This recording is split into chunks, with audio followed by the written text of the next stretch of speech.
He was always angry. Oscar the Grouch. And here comes Geo. Always better when he's here too.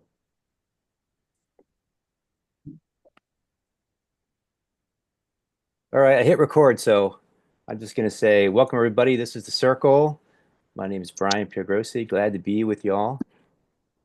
Um, yeah, for some reason I don't know. Do your screen, my screen? I have two. Actually, it's Jeff and Mark that are very large, and everyone else is very small.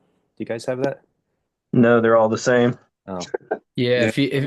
if you go up to the top right corner, you can go to gallery view and see everybody at once. Oh, I see. I had it on multi-speaker. Okay, got it. Maybe they're thug Martians Yeah. from outer space. The way I have it's important because the way I have it is the way it's going to look to everybody afterwards. So Dog they, Martians. they had you guys, Jeff and Mark were featured to start off the circle. Nice. So let me just run through a couple things very quickly. So patreon.com, the big low to support, be a monthly member and support this and keep it sustainable and keep it going. Also the Venmo at the big low.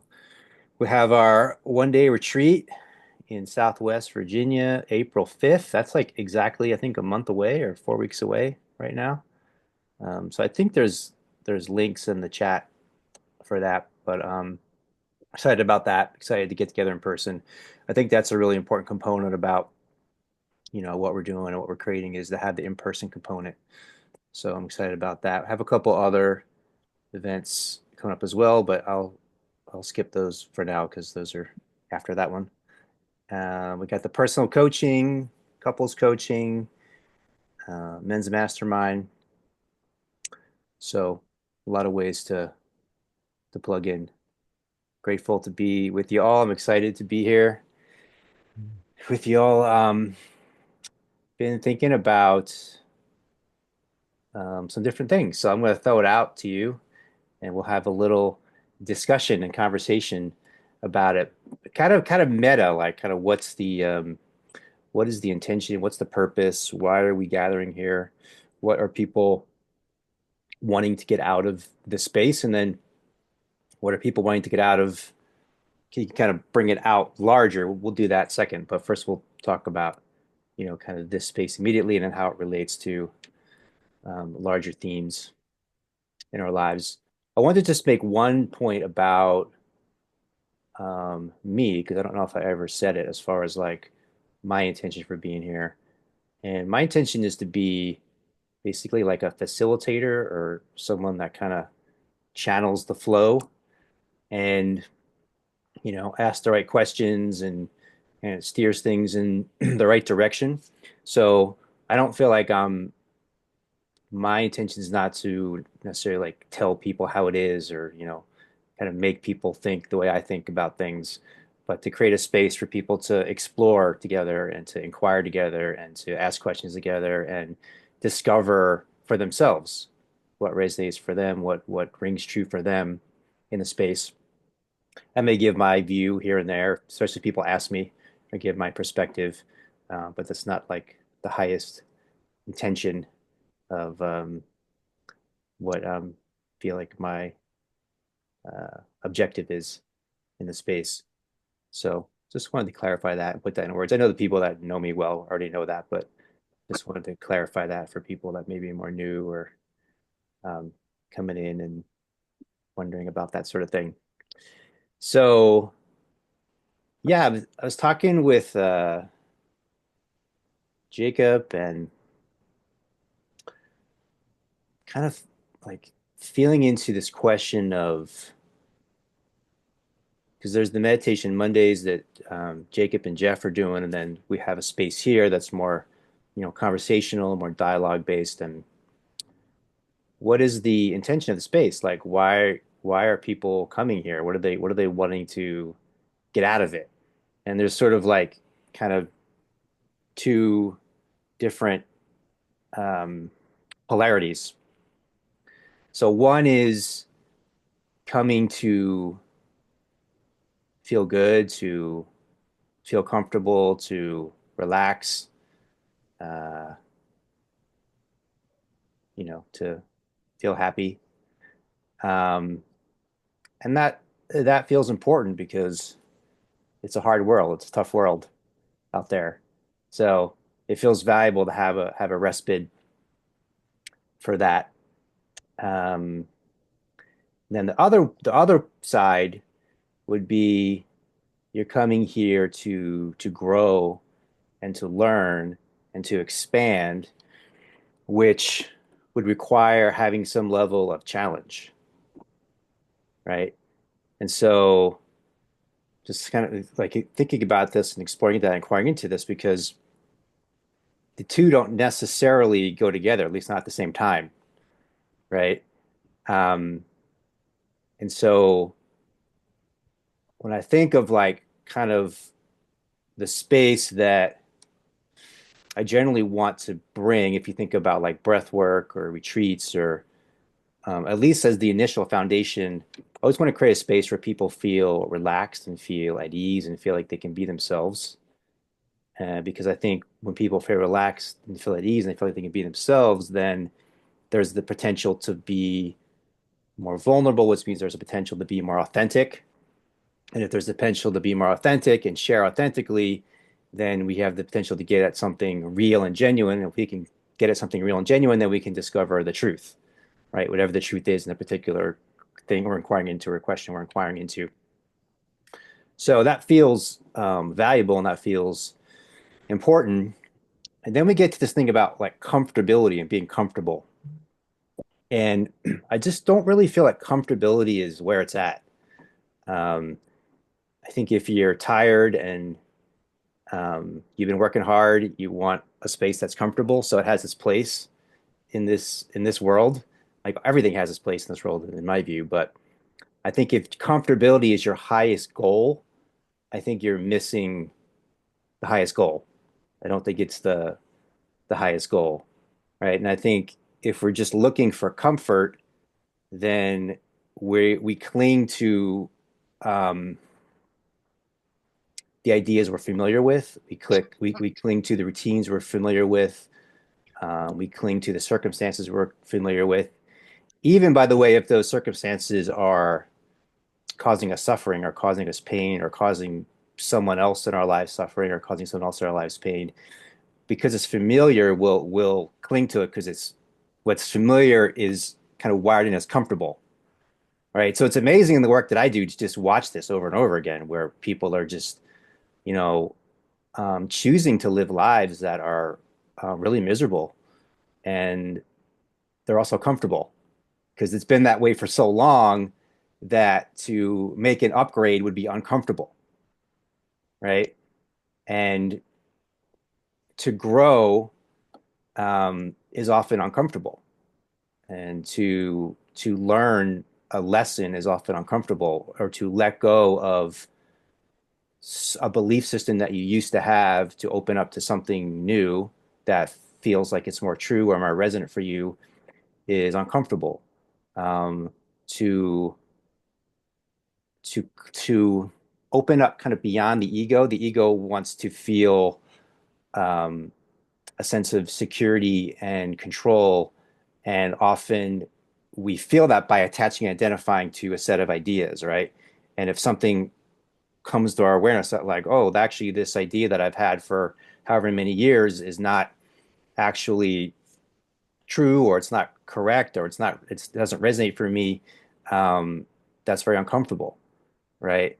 So that's kind of what I wanted to just kind of explore in a genuine way. Like, what are you looking for? Like here, what are you looking for in your life, right? Do you want to be comfortable? Do you want to feel um, a sense of ease, or do you want to feel a sense of challenge? Do you want to feel a sense of adventure? Because there's the external adventure, but there's also the internal adventure. And I would say on a certain level, the external adventure is really just an internal adventure. It's like it's opening up things inside your consciousness. And yeah, so what is that for you? Like what do you feel drawn to And I think the last point I'll make is like I just kind of noticed there's this thing, and I think it's sort of a new thing for humanity, but there's this idea that life is like supposed to be easy, or it's supposed to be never have any problems, or it's supposed to be something that's just very smooth, and it seems like that belief itself causes a tremendous amount of suffering because it's not aligned with reality. I think that the reality is that the human journey is supposed to be hard and difficult. And it's like, I think actually, like in embracing the reality, the paradox is it's a bit smoother. It's a bit there's a in the acceptance there's like an underlying peace.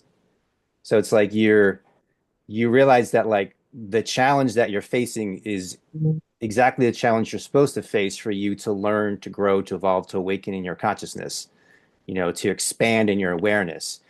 And so you embrace the challenge that's being presented in your life, and in embracing the challenge, then there's a sense of deeper peace than there is in resisting it or resenting it or thinking it shouldn't be there. Um, so those are some initial things I want to throw out and just kind of feel into, like, what are we doing here? What are we trying to, what's the intention? What do we want to do here? What do we come together for? Because we can just talk about like, gratitude and be kind to people. And, these are things that like everyone will agree with and will have a kind of a nice feeling. But maybe we want to like kind of go a little further. Like we want to like, see if where's the edge of maybe something that we're not sure about, or something that um, is gonna maybe question um, narratives that maybe have been more deeply conditioned inside us. And maybe we'll discover, oh, actually, what I thought was exactly correct and true. But maybe I'll discover something that's not quite what I thought it was, you know? And is that something that I'm open to inside myself? Right. And I think that if that's something that we are open to, we could really be like a model for something, like an example of like what's possible, an example of the way we've been talking about community and communication. So like an example of the way people can communicate and communicate and be in community and just explore from a place of genuine openness and curiosity, and a place of self-discovery together. And it feels to me like there could be something that is, it's almost like the journey is even more important than the result, if that makes sense. Like being in that state of authentic, genuine curiosity in a unified field together um, is more essential than what's discovered in the process. So Yeah. it feels like there's I guess the last thing I'll say is like I think there's some balance of the two, right? I think there's some balance of if you think of like your life, there's periods where you need rest, and then there's periods where you need to explore and have new experiences. And so, yeah, what are you calling forth in yourself? What are we calling forth?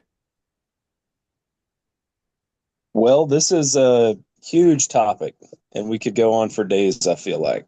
Um, my personal experience with uncomfortability and like facing that head on has led to huge transformations within myself, huge evolutions, huge like realizations into so much more than my comfortable way of living or thinking. And the only reason that's comfortable is because it's what I was subjected to. It was my circumstances. It was my very small little 1 out of 8 billion, people over time, in this whole big grand scheme of things. You think of like what one perspective is, and it's like it just almost doesn't even count, like in the whole thing. So why not open up to, like, just like the light, the different light forms, different light waves or light particles. We only see, our eyes only perceive like a very narrow spectrum of the full light. So I think you could kind of look at this reality as the light spectrum, and we are experiencing just a small little sliver of it. And I think with opening up and having conversations in community like this opens that spectrum up to us, for one, and then dancing on the edge of the uncomfortability. And I really like what you shared at the end there. Like, there's time when you need rest, and there's also time when it's time to get uncomfortable and like blast through some like radiation or some, pain. And I think that really, blasting through that pain and that uncomfortability is really what shows you your strength and reminds you like what you're doing here, and reminds you of that connection to God, that we all have. And I think the acceptance and the letting go, really absolutely do make the journey what this whole thing is about. It's not even about the destination. You have so much fun in the journey, like discovering, um, like very small example, that I can share of something that I just experienced last week is I booked a vacation on an island with no beaches. And I was looking to go on a beach vacation. I didn't know. I thought this is an island. Surely there will be a beach here. And I sent a message to the host because it didn't say anything in the description about how far away the beach was. And I asked her, and she's like, "Oh, there's no island. There's no beaches on this island. It's surrounded in mangrove. The nearest beach is an hour and a half away." And I'm like, like I start panicking. And I'm like, "Please, you got to refund me. Like, I'm taking my family on a beach vacation. We got to be at the beach." And like, I was really, my jaw's on the floor. I'm like, "Oh no, what did I just do?" And then that lasted for like 10 or 15 minutes. And then I started thinking, like, maybe I should just trust like the divinity in this. So I started researching this island, and turns out most of it is a nature preserve, and you can get to some of the most pristine, epic beaches in all the Gulf on like private little islands that are out in the Gulf. And so letting go of the idea that I needed to be comfortable at the beach and stepping outside of always doing the same thing and always going to the same place. And we ended up having the most epic vacation we have ever had, hands down. So I think, tying that into all this is like getting uncomfortable. It was really uncomfortable for me to kind of give into that and opening up to something, a new experience that I'd never had before. So there were lessons all over the place for me. And then also like on a more of a, like, I guess spiritual plane for myself is like growing up and understanding like God and Christ in a certain way, in a certain container of a certain religion that I was born into. And I didn't experience any of it on my own. I didn't come here with open and new eyes, fresh, and experience this. This was something that was, taught to me and told to me and shown to me, and I wasn't able to have a personal experience with it. And opening up to receiving something different than that has been huge for me, connecting with God and connecting with Christ in ways that really feel, like a true experience, individual experience, like within myself. Like I didn't have to learn what I'm coming to know through a book or through church or through somebody else's lens of what it should be or what religion is. And I feel like there's still like major room for me to expand around that whole thing. There's still so much for me to learn and so much more for me to experience. I've only touched just the surface, just this very tiny little sliver of what's available. And what an exciting place to be when you can look at this whole thing without restrictions and without a container and like, wow, like what all could it be? What all can it be? And just being like open to that mystery and that unknown. Yeah, Thanks, I think Jacob. I'm I think I'm good. Yeah, for a minute there. Well, if I could tag on to Jacob, um,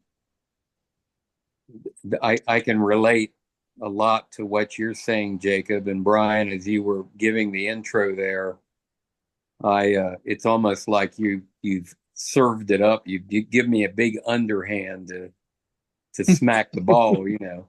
Um, I think everybody on this meeting knows that I come from a very traditional Christian background. It's been my life for 55 years. And but my birth into that was very, very emotional, very mysterious, much like the experience that I've heard Jeffrey and Jacob and you, Brian, talk about, and probably others. You know, I've not had the opportunity to listen to others, but as Jeffrey began to kind of take a risk and share with Donna and me what he was experiencing, plus when I saw the fruit in his life, then I meet Jacob and hear him talk so enthusiastically about gratitude and you know, these divine encounters. And it's like I I want to know more. It's I think there are people who, you know, I've tuned in with for decades who would say, Mark, what are you doing? You're going out there. Some of this stuff is pretty far out on the edge. Why are you involving yourself in that? And so in that kind of way, it's a little bit of a risk. But like when I've shared with folks about, you know, a little bit about what Jeffrey has experienced, and then I share with them about our conversations here and Jeffrey's and Jacob's meditation Monday, I find myself getting really excited and describing it and I want that adventure. I want, if God is doing something new, I want to put myself in a place to experience it as well. And it really does seem like I mean I can think of 10,000 people I know who I have fellowshiped with over the years in our faith, and they all have a wonderful, loving relationship. They all respect Scripture and all that, but very few people talk about their one-on-one encounters the way that I've heard Jeff and Jacob and Brian and then you know Brian, I know you know who Michael and Sonny Parisi. Is that their Yeah, name? they're very close friends of mine. Yeah, I've tuned in to some of their things and like, wow, Jeffrey a couple months ago said, Dad, listen to this. Yeah. And I listened to what Sonny was sharing, and I listened to what Michael made public and shared a couple weekends ago. And wow, it's like this is an adventure. And I Yeah. want to, I want to get on it. I'll share this. I hope Donna doesn't. I think she'll be okay with it. Um, you know, I was a Jesus freak even in high school, and the other kids kind of, you know, we were friends. Everybody knew who I was, but that, Mark is a Jesus freak. Well, then this girl moves into town my senior year, and she is fun, wild, crazy, just, and she flirts with me at my locker one day. And I decided, what the heck? I'm going to ask her out. And my friends are like, she's too crazy for you. Mark, what are you doing? Well, long story short, I ended up marrying her. And so this kind of feels like the same thing. I'm loving watching what you all are doing and saying, and I just want to put myself in a place to experience something that maybe is outside of my safety zone, my comfort zone. And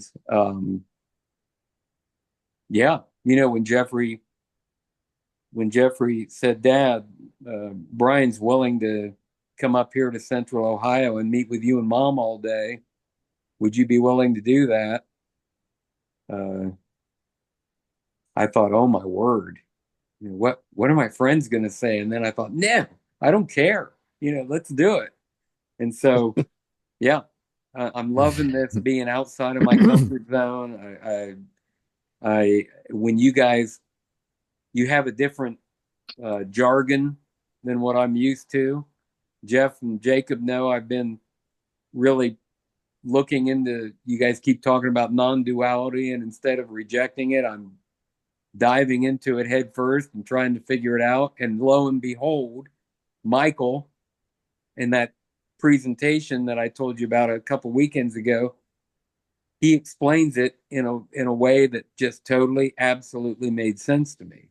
So, yeah, I'm in this for the ride, and until that Bronco bucks me off, I'm just going to hang on. So, thanks for letting me be a part. Beautiful, Mark. Sure. Thank you for sharing. Michael, yeah, Michael and Sonny are really phenomenal. Michael was really you could say the founder of the God Squad. You kind of look at like he was kind of like Jesus and I was Paul, right? So like I did all the work and put it all in founded, but he was like the inspirational spark. Yeah, Will was there at the beginning. He knows. So but yeah, he kind of started all this in a way. Yeah. So him and I were we would do some events together. We did at least one retreat together, maybe more than one, but we do some different events together. Now, how long ago was this? Well, he and I have known each other probably since like at least 2012. Okay. And so we were inspired by the Eastern teachings from the East. And then he had this uh, extremely powerful encounter in a meditation with Jesus. Yeah, he This talked was about it. this was just like 3 years ago, Mhm. probably, and just totally transformed his life. And he wrote about it, and uh, something was moving in me and I just say, can we go for a walk and talk about what's happening for you? And we did that. We went on a series of walks, and then you know, within a couple of months, it was like 10 of us, right, Will, going on walks together, all talking about God and Jesus. And Will was with us. We'd be up on this hill at sunset and all just having these conversations. And so the thing that's so exciting to bring about the excitement part is none of us know where this is going, you know? And I think our only intention is just to listen to God to guide us each moment where it's going. And even like the jargon is um, evolving, Mhm. because I think it's like for me, I have things that I've realized inside myself. I have truths that I've realized inside myself. But then in order to communicate to someone else that they might get it, I need words, you know? So I try to use words that will work for the person I'm talking to, you know? So Right. sometimes like I've done stuff where I'm talking to people that I think like respect science a lot. So I'll use more scientific language. And I actually texted Michael and I'm like, you're teaching me more. I need to learn more of like the way Christians talk about this, right? So you're teaching me like the words of like how to speak, to those communities, which I'm feeling called more to do. So I think you're exactly right. He's articulating it, really well. So anyway, there's a lot more I could say about it, but I think that's enough Yeah. for the moment. Well, if I could just kind of close up by saying, Jesus said, "You'll know them by their fruit." And when I see the fruit in Jeffrey's life and in Jacob's, and I don't know you all as much as I know them.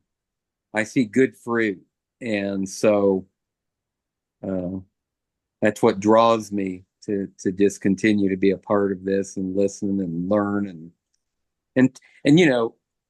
you probably understand, Brian, when I say you guys may use a term like vibration or whatever, Yeah, I which I understand. get. I I mean, I understand. understand, but there's somebody could make a translation dictionary, that Christians use a very similar word. They wouldn't use vibration, but it means the same thing. Yep, So exactly. it's been kind of fun trying to get the lexicon Exactly. lined up. Exactly. I'll actually do kind of, I call it like cross training, where I'll read a book and I read another book and they're talking about the same thing, but they're using different language and different terminology and even a different framework, but they're pointing at the same truth. So it's like, okay, this word, and it actually, somehow I find it helpful because it kind of gets you, because people will, you know, kill other people because they're using different words. Right. Yeah. It's like Allah or God, let's kill, let's fight. But it's like, it's like you start to say, okay, this is the word, but there's this, they're pointing at the same thing, but it's a different, because ultimately it's beyond words, Mhm. right? Someone can speak French and someone can speak, Chinese, and they can be talking about the same thing, but they're not going to understand each other, Yeah. right? So it's deeper than the language. It feels like a powerful realization. Yeah, I love the point Mark brought up about you'll know them by their fruits. And it makes me think of Jesus at the well with the lady with the all the husbands, and Mhm. like she knew it was him because of what she saw in his eyes. Like she didn't have to be told, like that people didn't have to be told who Christ was and what he was doing here. If they came into connection or contact with him, they automatically knew. They could feel it, they could see it. Mhm. um and then also, who who are we? You said, Mark, if God is doing something new here, like one thing that, like, I remember bothered me as a younger man in church was just thinking about like this religion or this church like putting limits on God just because that was what they were told. And then like recently watching the Chosen on TV and seeing Christ perform miracles on the Sabbath in the temple, and like these are things that were not supposed to be done, and like Christ is doing them. And like I'm thinking this whole time, like you can't, who here can put a limit on God, like creator of Mhm. this whole existence? Like Yeah. Yeah. anything is open to happen, Yeah. or something new to come in, or something old to come in, or just something we just don't necessarily know about Right. is Right. available to come in and be truth, God's truth. And that's just amazing to me to be experiencing this, man, because I just um yeah, I just feel like really blessed and really amazed um to be experiencing this level of like experiential Christianity. Yeah. Well, I That's think actually a good phrase. I like that, experiential Christianity. the the law, you can call it God's law, natural law, it never changes. And yet humans have a tendency to put their own spin on it. We call it tradition, we call it whatever.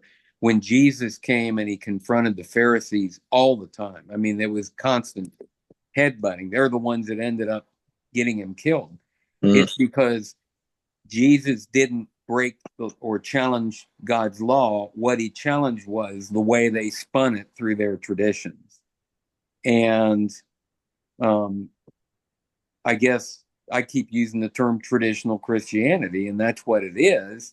And the part where I want to upset my comfort level is I want to explore. Okay, where have I done that in my life? Where have I latched on to traditions that maybe really aren't aligned with the way God really intended it to be? The way the Pharisees. How much Pharisee is in me?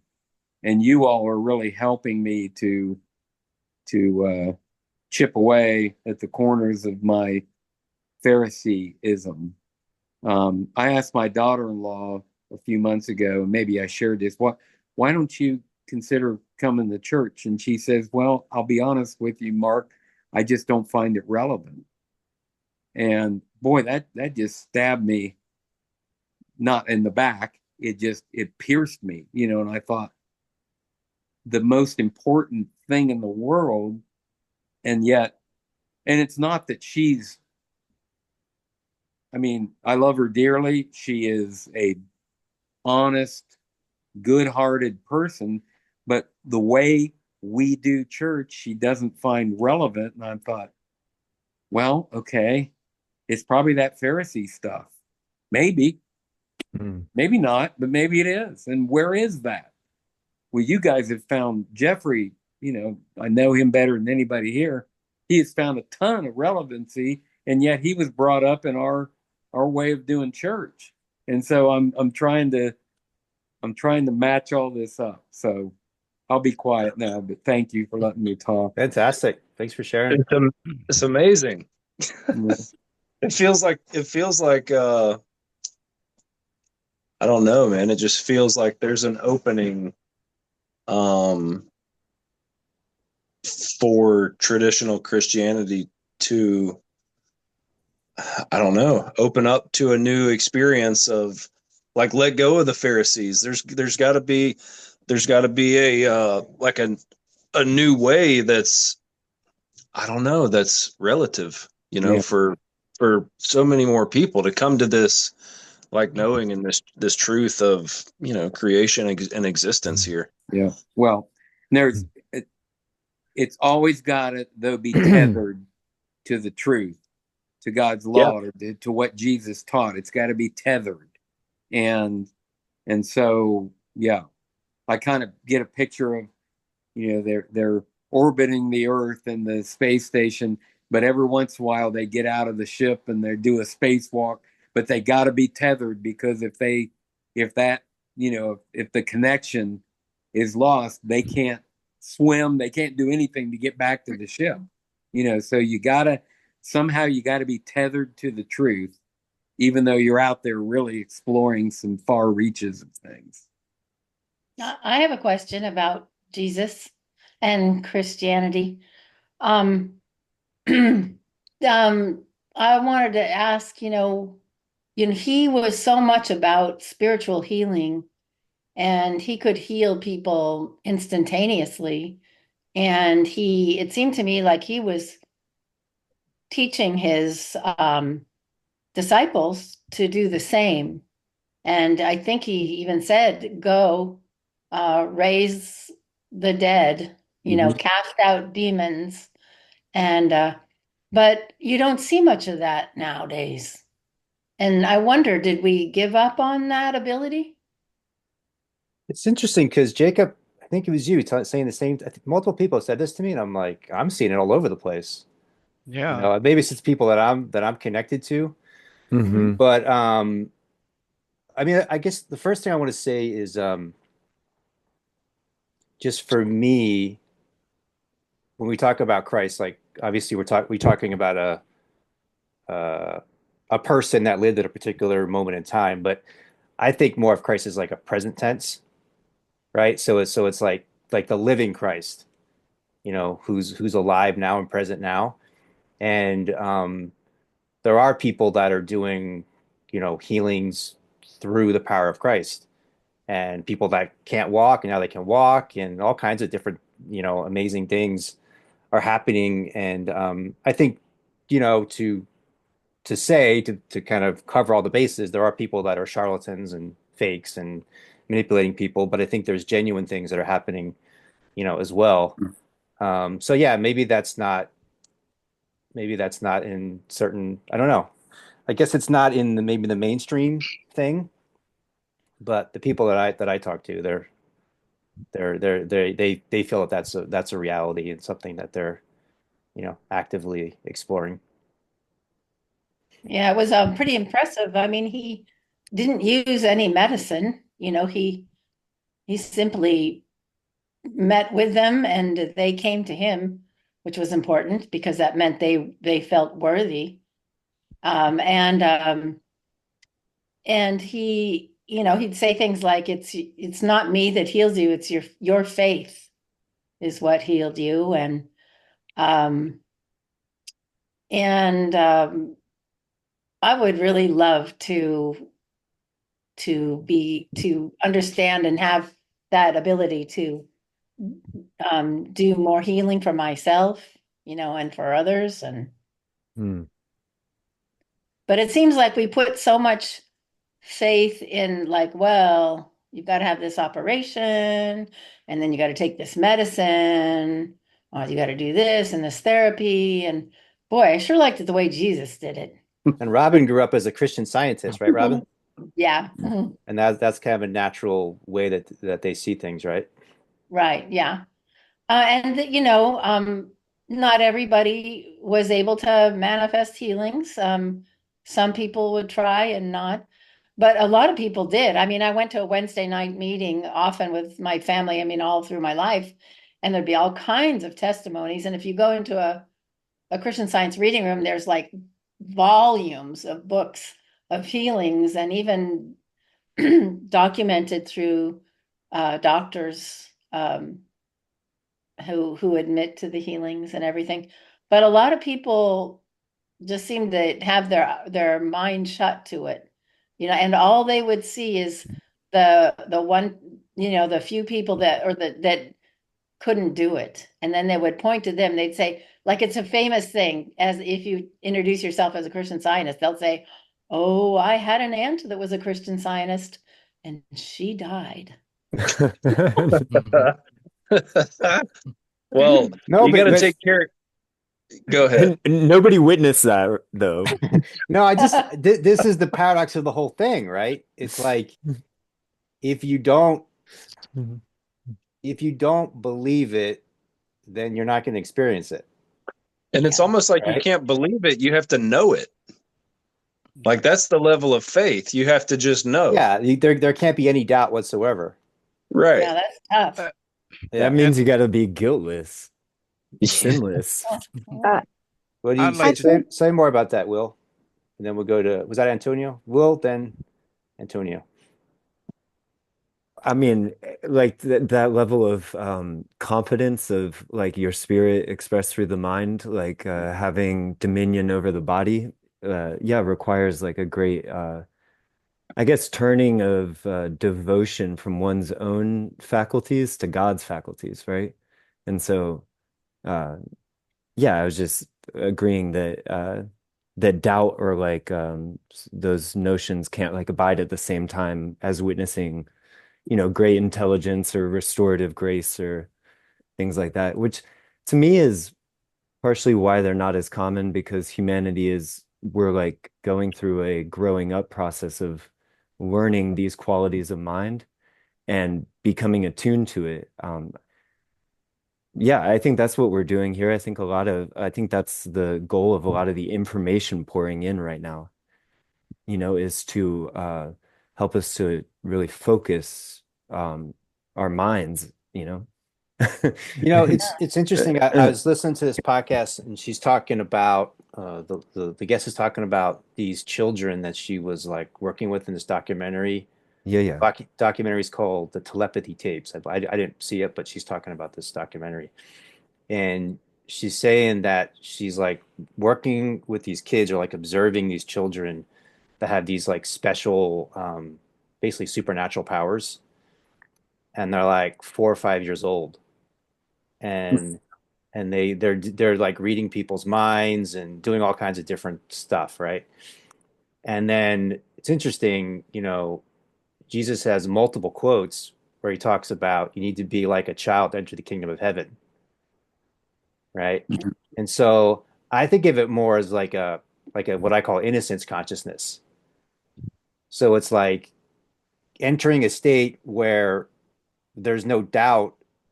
It's not something that you're accumulating knowledge to get to. It's like you're letting go of whatever knowledge you accumulated. And then you're just in a space where, you're open to um infinite potentiality, infinite possibilities, Yeah, and right? what I really appreciated about spiritual healings as I witnessed them throughout my life is that often it wasn't just about healing the body. Usually it was like a mind spirit um, body thing where the person might have a realization that they were holding a resentment against someone. And that would come up to the surface, and they would realize that they needed to let go of this negative attitude they had about themselves or someone else. And shortly after that, they had a sense of peace, even before there was a healing. And then, like the next day, poof, you know. And so it was such a beautiful thing to Mm. see. You have this amazing release from a judgment even and then also a physical healing.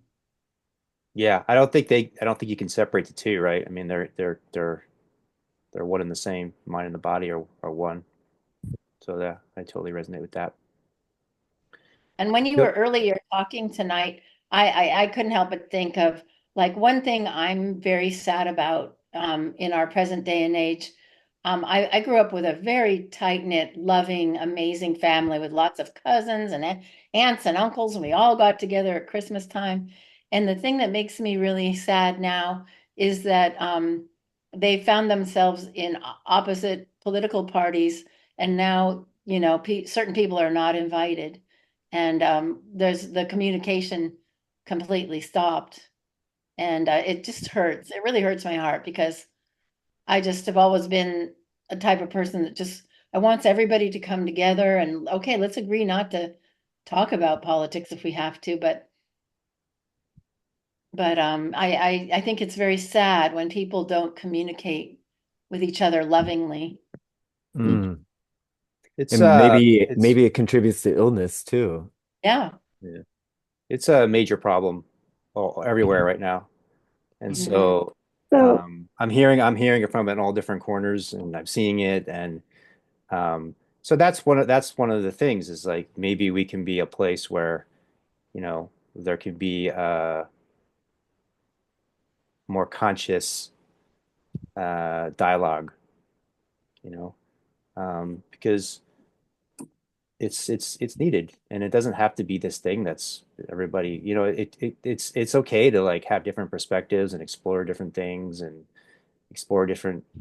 It's like it's interesting because like people want pretty much the same thing. We're as human beings, we want to be healthy, we want to be prosperous, we want clean air, we want clean water, we want to have good relationships, we want to have loving families and communities, and it's like we want the same goals, Yeah.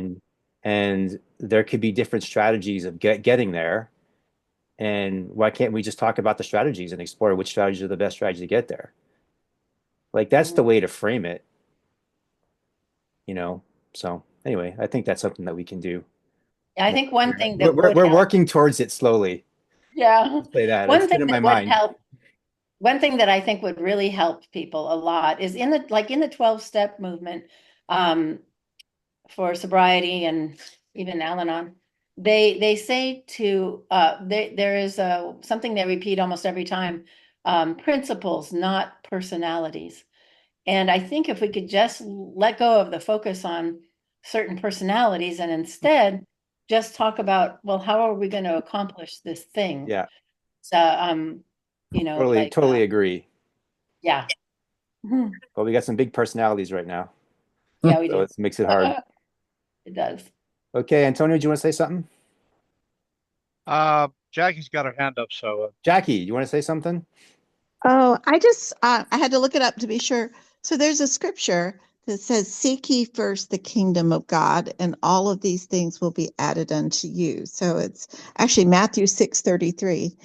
And as you were talking, what I kept thinking is it really starts with having your own focus to be on God and carrying that peace beyond all understanding with you. And then that, to use a word that's been used in here, that helps like us as a group set the vibration. You know, if there's more and more people who seek God first, and I tie that to non-duality in that you have to silence that voice in your head that says, well, I like this, or I don't like this, or they did this, but I don't think that, you have to silence the dual thinking where everything is either good or bad, and just live in that stillness inside your heart. And the more you know that you're actually a child of God, you carry that into things. And in some ways, it affects the environment that you're in, that people don't challenge you or confront you the way they would have because they could just see it. You know, anyway, that would be my goal. Not that I've achieved it, but anyway, so that was my 2 cents. Thanks, I Jackie. like that. I like those 2 cents.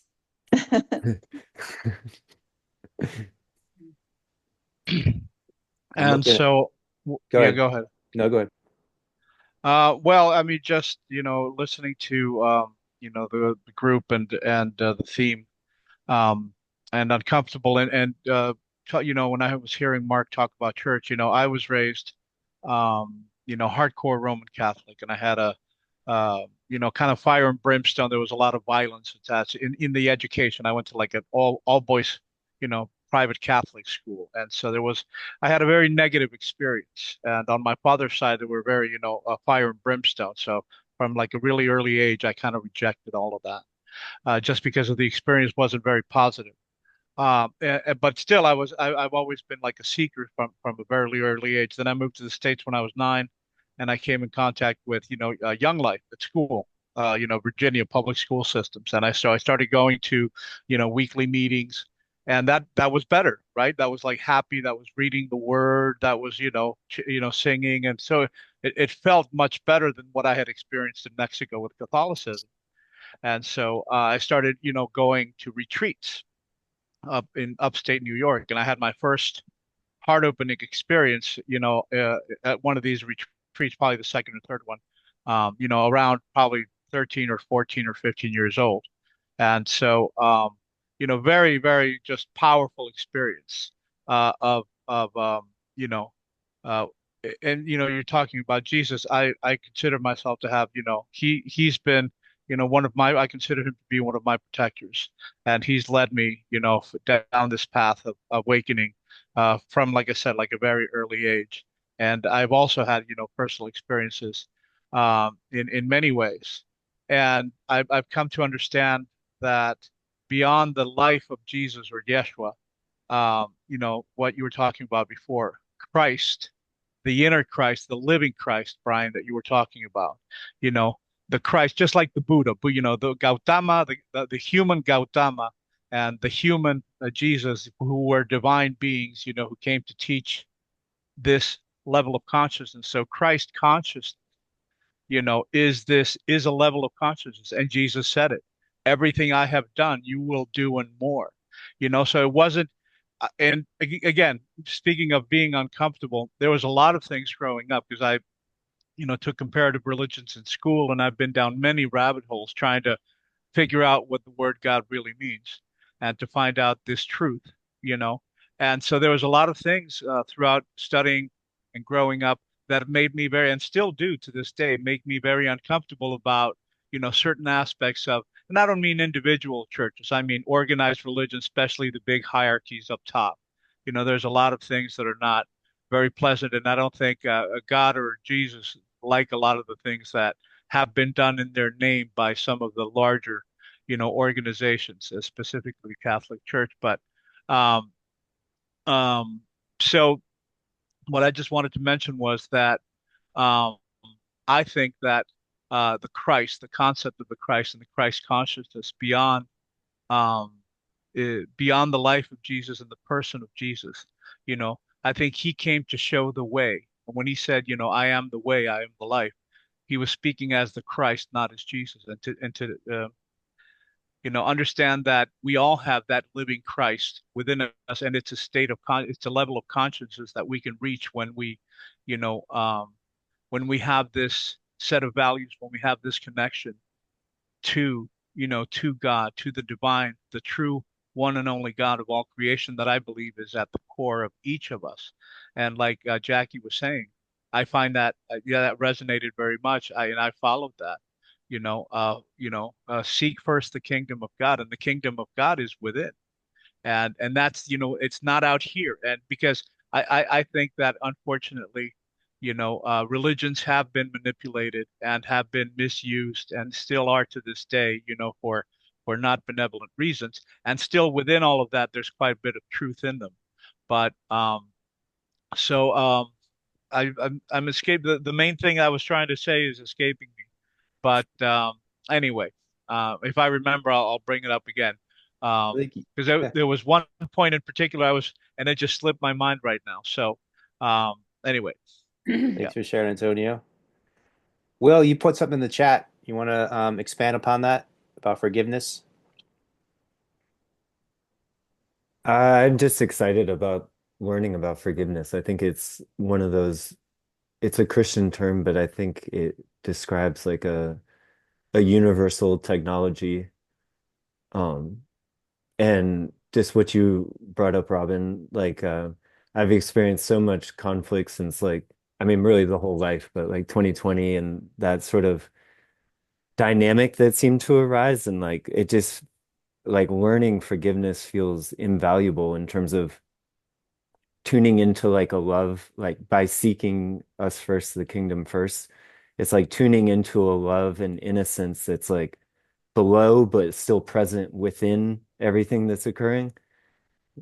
I think you talk about that a lot, Brian. It's kind of like, you know, that the presence of like love, but then, we enter out into the material world and it gets filtered into our experience. But um I think learning forgiveness can attune us to like the innocence in all of creation and the innocence in ourself and then when we see like unlovingness in the world, the reaction is more to offer it love rather than to attack it and hurt it.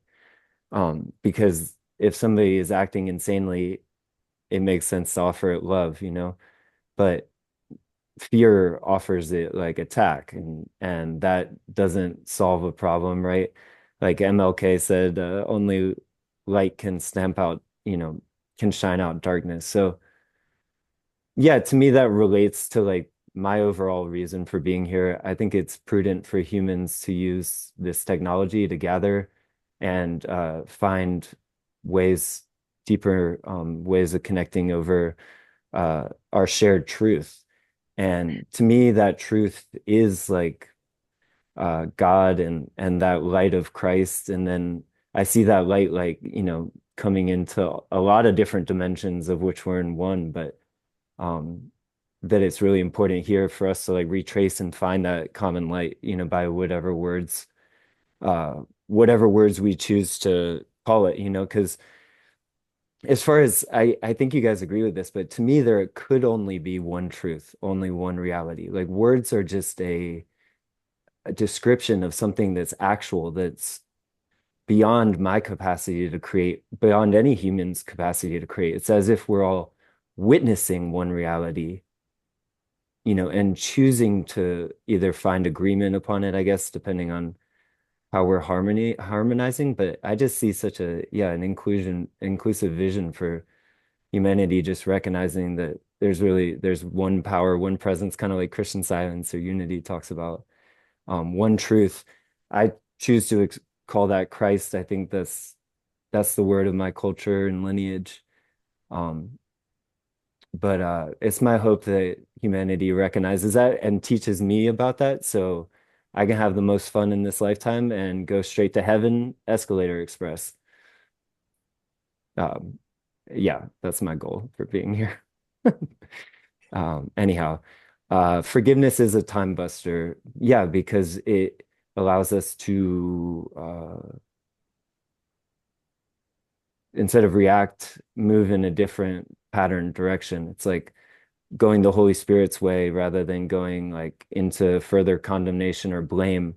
Because yeah, there's always somebody to blame. What I've found on this journey is that I've had to take back the blame from everybody and myself, and say somehow we got here. It's tough, but we're gonna move on, to the vision that Jesus is presenting us, and Buddha also, and Antonio and all of y'all.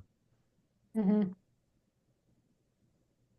One thing I thought kind of related to what we were talking about earlier and also relates to Christ as well. Um, I think when it comes to Christianity, I've noticed that there's been, and you and me, Dad, have talked about this. We have had a podcast about this, but I feel like there's been a resurgence of people interested in Christianity, people interested in, religion in general, but specifically Christianity, especially in America and in the Western world. And I feel like the reason for that is because of the fact that when I read the Bible, I read the Bible multiple times, like maybe not like, front to back, but I've read bits and pieces, and I've really tried to understand, especially the New Testament. And one of the things that I think Christ really, like, one of his main points, right? Because a lot of people talk about, his forgiveness and his selflessness and his compassion and his healing abilities, right? But I think one thing that people don't mention enough, which I think is probably one of, if not the most important thing that he was trying to say to humanity, is this caring about the world, this caring about the way that the world is. Because one of his main messages was to turn away from the world, turn away from the ways of the world. And there's a verse, I don't have it exactly memorized, but it's one of my favorite verses in the Bible. And it says, do not conform to the ways of the world, but be renewed, by the Spirit of God. Be renewed in your mind by the Spirit of God, right? And I think this is something that, pertains to what we were talking about earlier when it came to, the whole political division that's going on in America, and this sort of, this is my idea and this is my other idea, right? Because human beings naturally, the way that our disposition is in the world, in the material world, it's naturally very, very selfish, very me, very tribal, right? I have the right ideas, you don't, that I'm going to do this for me. I'm not going to do this for myself. And I'm not saying that to have a pessimistic outlook, but more to relate back to what the Christ was saying, because I think the idea of spirituality, and this isn't just in Christianity, it's in Buddhism too, right? It's in these other religions as well. I think it's a transcendence into something that is not in the world. And you have to connect to something that is not in the world to bring those traits that are otherworldly, which is the selflessness that Christ had, which is the forgiveness that Christ had, which is this loving compassion, and for him to literally sacrifice himself, die on a cross to save humanity, right? To redeem humanity, right? So I think that story is it basically explains, that you have to tap into something that is not worldly. You have to tap into something that is otherworldly to have this selflessness, to have this ability to, as he said, turn the other cheek when somebody does you wrong, right? Because most people's instance, if somebody punches you, you punch them back, right? And he said, actually, instead of instead of punching them back, instead of turning the other cheek, actually help them, right? Actually go the extra mile, and if somebody hurts you, actually help them, right? And it's, to most people, it sounds absolutely absurd, especially to people back in that time, right? When Jesus was saying these things, it's like, what is he talking about? That's not the way the world works, right? Especially the Roman Empire at that time, the way that the Roman Empire operated, it was very like might is right, that's the way the world works. But then this guy came and people were saying that he's the king, right? He's the king of the Jews, right? He's the son of God. Who is this guy, right? He's a threat to us. We have to get rid of him, right? But regardless, there were still people that followed him. There were still people that saw beauty in what he was teaching. There were still people that saw he was connected to something that was beyond this world. That was, because of the healing that he was doing, because of his character, right? They realized that there was something in him that was not of this world, right? And I think again, I think that's the most important teaching that Christ really taught is it's about transcending the world and connecting to something that is not of the world because a lot of Christianity talks about how the world is corrupted. And I think that a lot of what we see in the modern world, a lot of the greed, a lot of the selfishness, the narcissism, the tribalism, I think it comes from a fact that we're not connected to what Christ was connected to. We're not tapping in to that ability that gives us, that transcendent ability to connect to that forgiveness, to connect to that selflessness, to connect to that ability to help those who are in need, right? And I think also when it comes to that, right, a big aspect of that is humility as well. Because another thing too, another story in Genesis, which is, the story of Adam and Eve, right? I think that story is a story of humility.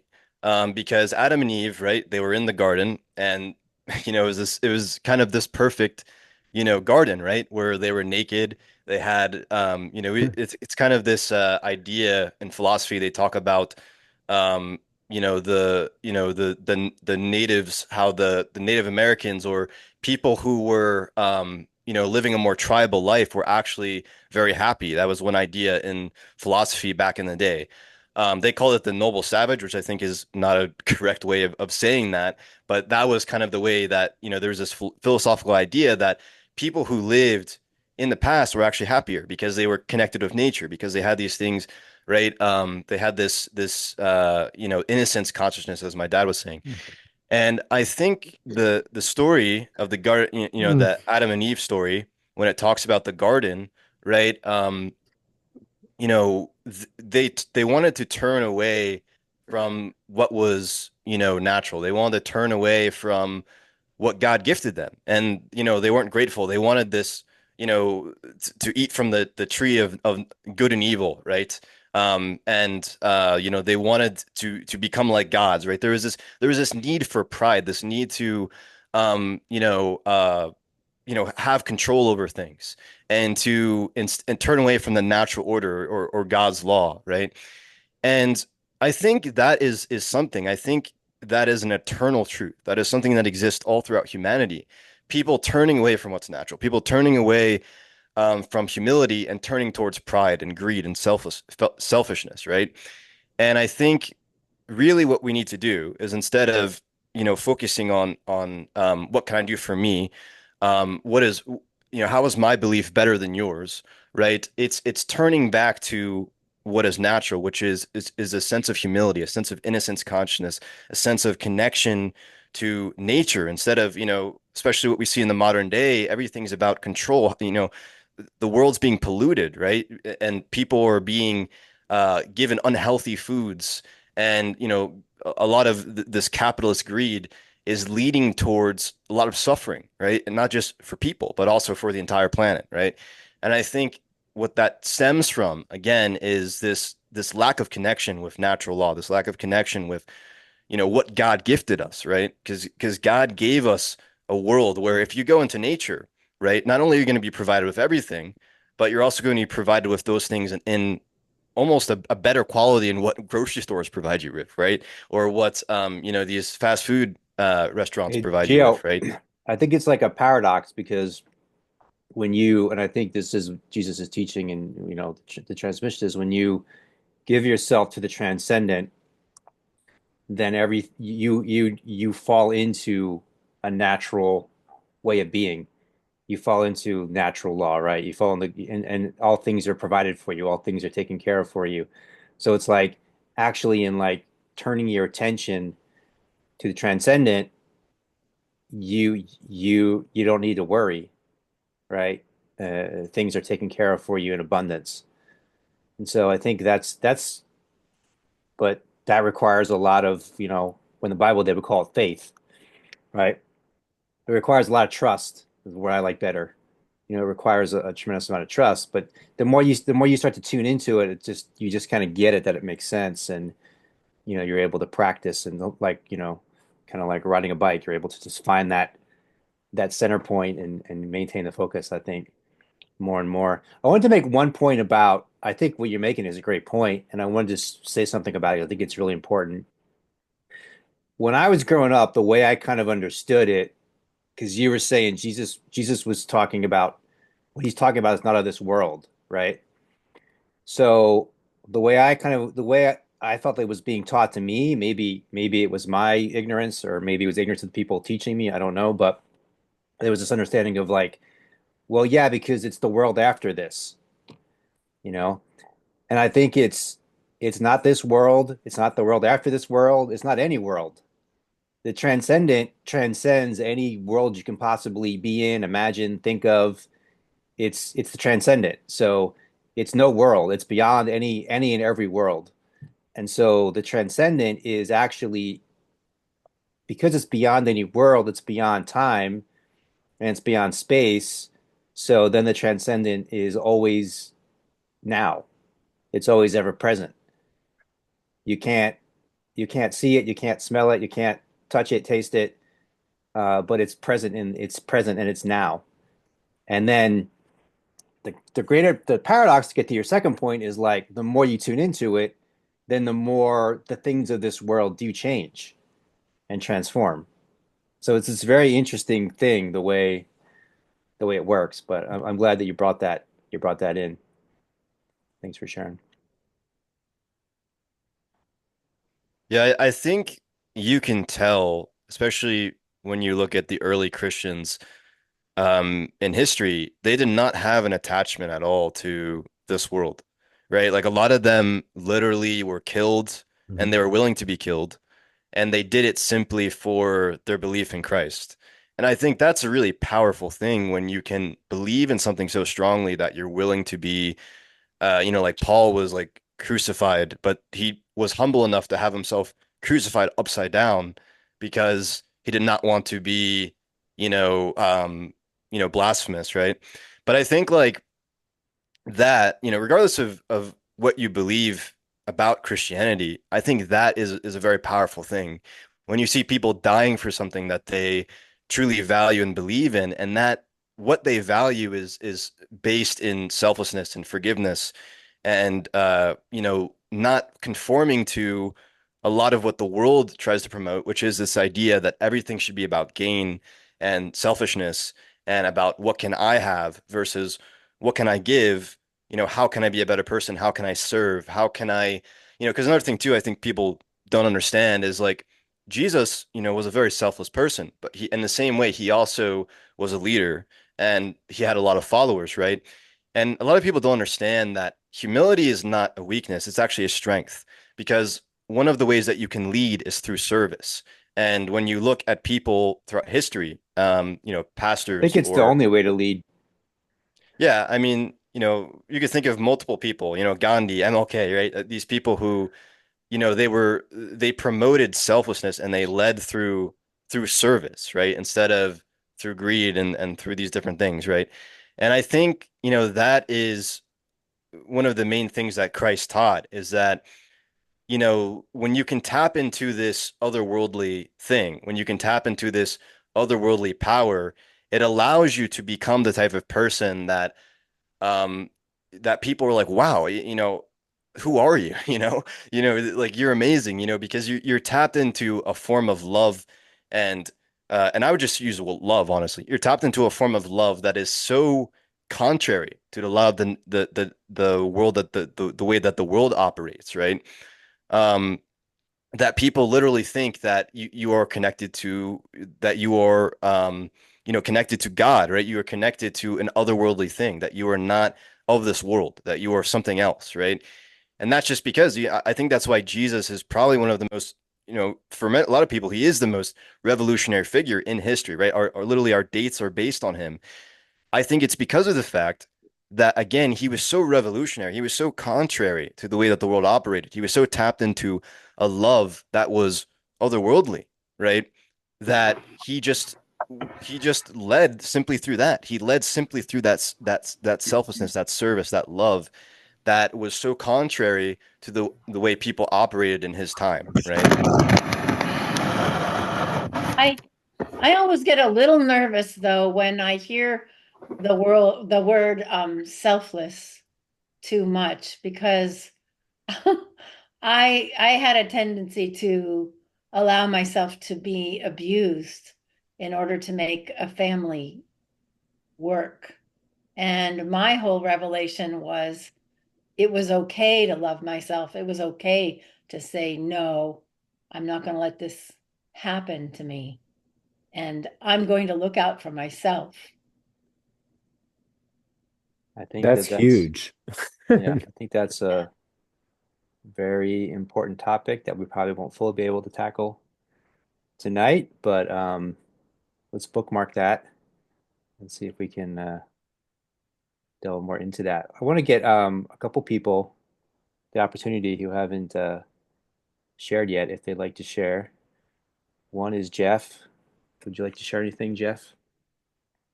Um, let's see. I mean, the reason that I come here every Thursday is really for conversations like this, to help me kind of realize what's going on within me and expand on that. Um, and to, yeah, like connect with other people. But like this conversation tonight has been absolutely phenomenal, and I've really enjoyed it. So, Yeah, I think that I was thinking about this today too. It's kind of off of what Robert was saying earlier, like people are so polarized right now, and also people are on their screen so much. So just kind of basic things, I think maybe some of the older people in the circle tonight that are like familiar to them, like people just talking to each other, is really not that common anymore. Like Yeah. people mhm. don't really talk to, I think there would kind of be like just cafes and people would just gather and, have conversations. And I think people are more siloed, and it feels like this is important right now to have Mhm. space for just genuine, authentic conversation and people to just be able to speak and inquire freely and listen to each other. And um, yeah, I think it's important. I think it can Yeah. happen a lot easier if people are really careful to be kind and considerate and Mhm. curious, and listening more than trying to make their point. That would go a long ways to help us understand, just to understand each other. We don't even have to agree, but to just stand in somebody's shoes for a while and say, okay, yeah, I can see how you're seeing that. Hmm. Be so Yeah, great. for me, I just want to know what's going on. Does that make Uh, sense? So I want like part of the reason why this is interesting to me and this is exciting for me having this space every Thursday is I just want to know what people are thinking. What's going on out there? What's happening? You know? So just coming with that spirit, I think is a lot of it. Like you said, it doesn't mean everyone you have to like agree with anything everybody says, but you're learning because we're part of this unified field of consciousness, right? So it's like the more we can hear and listen what's happening, then the more we become self-aware in a sense as well, and we can make better informed decisions. So I think that to me, that's it's really valuable just to know, where are people at right now? What are they thinking? What are they feeling? How are they perceiving things? What's alive for them? What's important to them? What's valuable to them? What are their challenges? What are their difficulties? What are their successes? You know? It's frustrating for me because I tend to be one of those people who really do want to understand all sides of a thing. And I will go over to this camp for a little while and then I'll Yeah. go over to this camp and I just hear so many things that just simply aren't true on both sides. It's like, oh But my that's God, that because that's because they're not doing what you're doing. yeah. You know what I mean? They Like don't that really that know. Yeah, I'm oh God, just too much generalization. And and that's why I was saying, like, if you just want to be comfortable, then you just one of the things you'd want is just your opinion that you already have to be continually reinforced. So you'll continue to seek the different, you know, sure venues or avenues where that your opinion will be reflected back to you. mm, But I don't think that's what we're really designed for, or why we're here. So I don't think it works out as a sustainable way of being. All right, Arnie. I said I would call on you once every circle. mm. This is your chance. This is your chance. Alrighty. You standing up? What's happening? We Oh, could yes, hear he you has to he has to already. unmute. Oh, I thought we heard him I already. thought so too. No, I was on mute. Sorry. Okay, that's all right. Okay. Well, I guess I come to this place because of what I heard all night, but you were talking about there was some of us in here that remember the days where we used to all have a conversation. Yeah. And I think I'm one of the older people here. And I was actually talking to a friend of mine today who's 3 years younger than me. And we were saying, we just can't believe this world. Uh, Remember before iPhones and the 2000s and 90s and 80s and 70s that everybody just got along and agreed to disagree or had a conversation, but everything wasn't so polarizing. But I guess I come to this group mainly to listen to people that are willing to have a conversation. And I know there are people in here that come from different spiritual, religious, Christian, whatever backgrounds, and probably a lot of people here with a whole bunch of, if you put them on social media or the news, they'd all have a different political or whatever opinion about this world. But I just appreciate all y'all. I learn from each one of y'all and each one of y'all's different input. And I've seen some people grow over the last few years. Like, I don't want to pick on Jacob, but You can pick on he's him. It's fine. he's okay. But He's doing I all don't right. know. And another thing is that because of reasons that Brian knows my background, I'm very self-conscious about speaking and speaking my mind and my beliefs. But anyway, I enjoy the circle, and I'm sorry if I'm so quiet all the time. Arnie, But you did that. That was very well spoken and well said. I think we all Mhm. understood you really clear, right, everybody? Hmm. Yep. Yep. Very We don't glad to mind be here with you. we don't mind you being quiet, but if you have something inside that you'd like to say, we want to make sure we give you time. Oh yeah, we support you. I, We're open to hearing it. well, also in this group, Brian knows what I mean. I don't really, there's no noise in this group. I think there's a lot of jargon and lingo and harmony, and the whole conversation kind of flows regardless of whether it deviates from different paths. But I just wish I had the verbal skills that half of y'all have. So, Anyway, I just want to say, Arnie, I don't know you. I just, from my observation, I said, because I've been coming to these circles now for a while, and I always see you there. To me, you represent like the strong, silent type. Like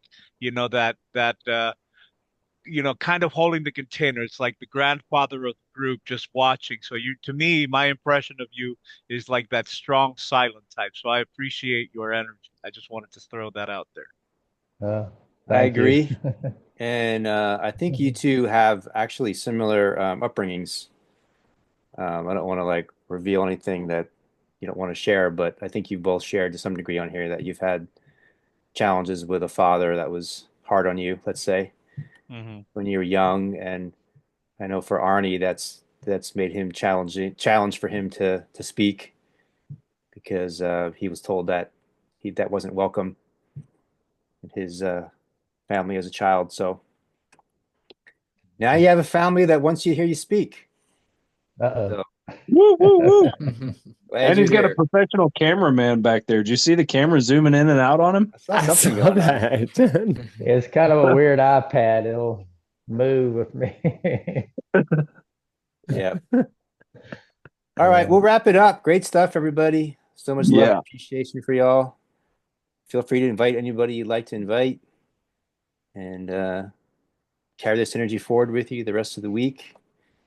And any kind of questions or things you want to explore? I know some stuff came up here towards the end. We can follow up in next week, but feel free to just, message me personally or message in one of the comments on social media if there's topics you want to explore, things you want to go into, or people you want to have featured in the space. We mentioned Michael and Sally. I'm gonna try to get one of them in here soon as well. So, all right, have a great night. Love y'all. Appreciate y'all. Yeah. Have a good Now. See ya. Peace, Good y'all. evening.